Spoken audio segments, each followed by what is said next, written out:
So in this session, we are going to understand the server setup with Netcat.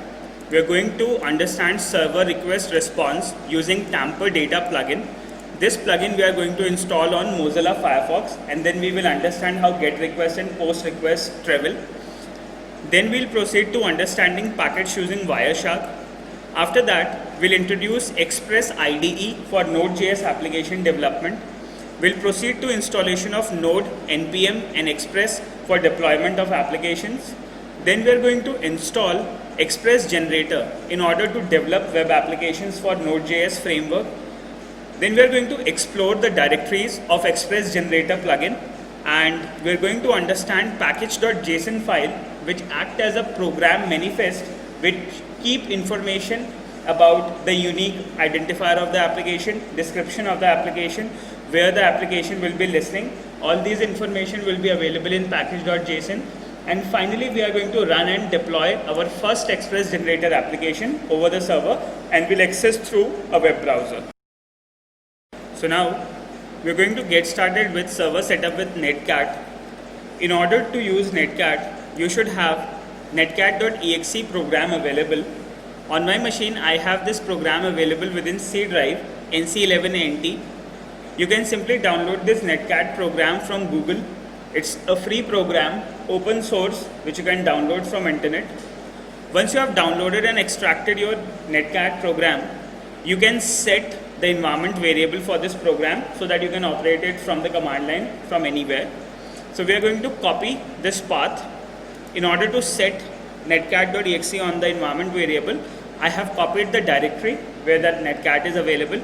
We can go to my computer, right click, go to properties. We can go to advanced system settings. Within this advanced system settings, we can go to advanced. We can go to environment variables. In case if you don't have a path variable available, you can simply click on new. You can type in the name of the variable path. You can put the value of the path and you can click OK to continue. In case if you already have a path variable available, you can simply click on edit. You can go to the last of this path. You can type in semicolon to terminate the previous path, and now you can use Ctrl V to paste new path of Netcat. Then finally you can click on OK, and the environment variable will be set on command line. Now what next we can do is, we can go to start window, we can type in command prompt.exe, we can run this application. Now since we are into system32 directory, let's type in nc, and you can see that Netcat is working properly. You can use Ctrl C to come out of the Netcat program. Now let's say if I go to C drive, and from here as well, I will be able to operate Netcat. So after setting Netcat on the environment variable, we can operate it from anywhere on the command line. Now, once you are done with installation of Netcat in your machine, and you are ready with the environment variable configuration, now you can simply use Netcat with -h option in order to get the list of help options available with Netcat. As soon as we execute that, you can see that you can listen for a connection using nc-l-p and the port number. Otherwise, you can specify the hostname information as well on which you want to listen. You can specify port number as well on which you want to listen. So we can, if we don't specify a host name, that means we will be listening on all the internet network interface cards available on our machine, and you have to specify a port number, which means you have to specify a port between 1 to 65,535. Now what next we have is, then we have options like L to listen for a connection. We are going to use an option verbose so that we can print the error stream on the console as well in case if any error encountered. And we are going to use -p option to specify a port number. This port number will be a local port number on which we will be listening for a connection. So now, in order to start a connection and in order to start a server on our machine, we can use nc, we can use -lvp, we can specify a port number. I have selected a random port number 6789 from 1 to 65,535. And now once we start that, you can see that we are listening on all the interfaces which are available on our machine. So if a connection comes from any of the network adapters installed in our machine to port number 6789, the server will respond to his request. At the moment, once we have started this port 6789, we don't have any application running at the moment, because let's say if we are going to receive a request, we are not responding anything at the moment. So at the moment, we will just be understanding how a request comes in and what we can respond back to the client. So we are going to understand that. For that, let's understand where this port has been opened. So once I have used 6789, now I'm going to use another command from .exe. And on this, what am I going to do?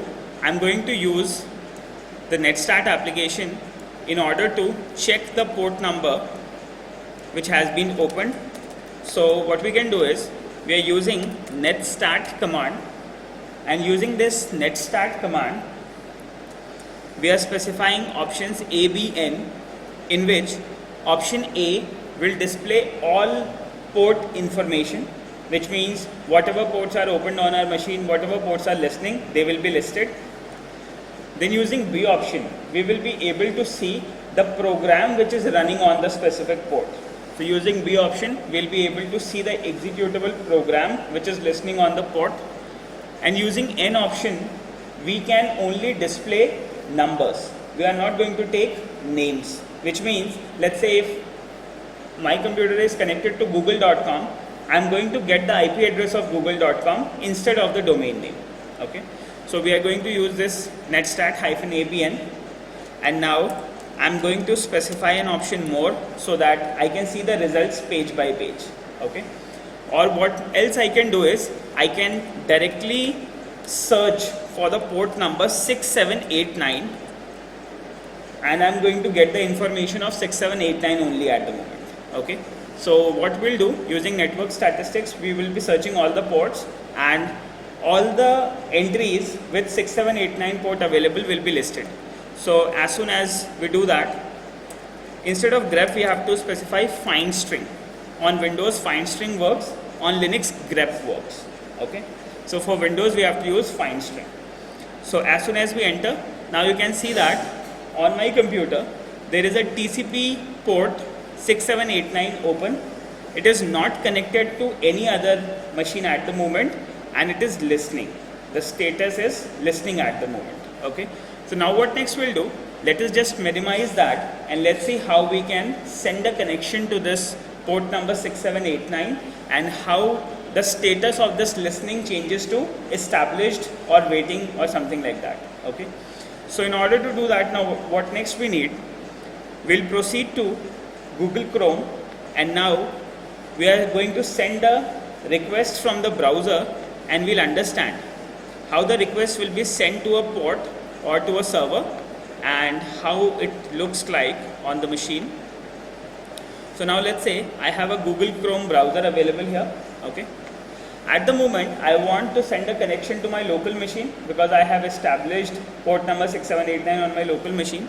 So what I will do, at the moment I'll simply specify localhost. Okay, and after this localhost, I'm specifying 6789. So what does this localhost means? Localhost points to the local loopback IP address, which is 127.0.0.1. So this means you are trying to connect to your own machine on a port number 6789. Okay, in case if you want to send a packet to my machine, you can take my IP address over my network and you can send a connection as well. So we will see how we can do that as well.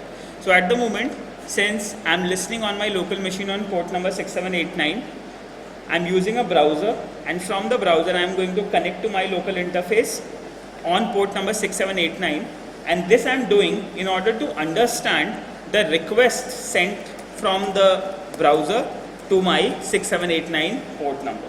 Okay, so using this we are going to understand how a server listens and receives the request from a client. Okay, let's see. So once we press enter, as soon as we entered, now you can see that since the server has not responded anything at the moment, so we are still waiting for the localhost to respond back. Okay, you can see that here your progress is being displayed, and at the bottom you can see that we are getting a message waiting for localhost. This means server has not responded yet. though my request has been received to the server, but there is no response at the moment. Now what you can see is, you can see that here we were listening on 6789. So I have got a connection from my Win control machine. This is the name of my desktop. Okay. From the port number 3556, which is randomly selected from the machine. You don't need to, the client need not specify his port through which he wants to connect to the server. Port on the server side is fixed, but on the client side it could be any random port. Okay. Then what we did, we have got a GET request. The GET request was trying to access the index page on my server. This slash represents display me the default page of the server, and the request was based on HTTP 1.1 protocol. Okay. Then we have got information like localhost, the host to which the connection has been sent. Then the connection is alive at the moment. The number of insecure requests, since it was HTTP connection, we have got one upgraded insecure request.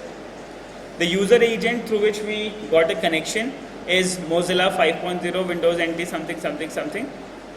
Then we have, the client is saying, which means the browser is saying, he can accept a response in text format, in application XHTML or XML format, or an application with respect to XML format.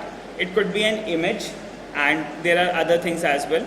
And you can see that somewhat like this. Okay. The user agent was Chrome, through which we got a connection, and this was the request. The encoding which can be used during this communication between browser and the server can be of gzip format. Okay.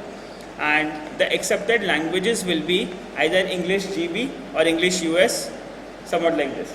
So this is the information which has been received from a client. Now once we have received the request, now we can respond him back. Okay. So in order to understand the request and the response, we'll see how a response is generated and how we can send that response through here. So at the moment, I'm just going to type in something like abba dabba jabba or something, and the connection has been closed. Okay. So now what we can see is, you can see that since the connection has been closed now, so he says he has sent an invalid response. Okay. Which means the server sent an invalid response because I have not responded in the correct format of the GET request. GET request has to be responded with a GET response format, and how the format looks like we'll see, and then we'll try to respond that back. Okay. So at the moment, I think you understood that we have got a packet or a port opened on port number 6789. So now you can see that this is the request, and now if we respond back to the client with a wrong format or with an illegal response, so we are going to get a message at the server, at the client side, that server has responded an invalid response. So let's say if somehow I type in some unknown value, something like some random text ABCD something something something, I have not followed the correct response, and I'm just responding back to my my client's request. So as soon as I enter, so now you can see that the response has been sent back to the client machine, but the browser was not able to parse it. Hence he said the response which I have received is an invalid response, and the page cannot be displayed. Okay. So he just received an error that the invalid HTTP response has been received. So now what we have to understand is, we have to understand the correct GET and POST request format, and in the same way we are going to respond back to the client machine. Okay. So now you can see that on the left hand side we have the server. The server was listening on port number 6789. On the right hand side we have a client.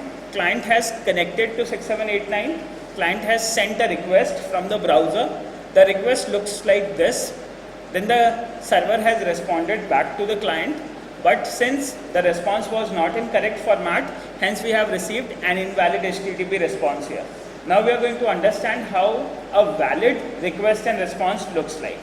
This request is a valid request, but now we have to understand how a valid response looks like. Okay. So in order to do that, what next we have to do? We are going to understand request and responses using Tamper Data plugin. Okay. Let's do that.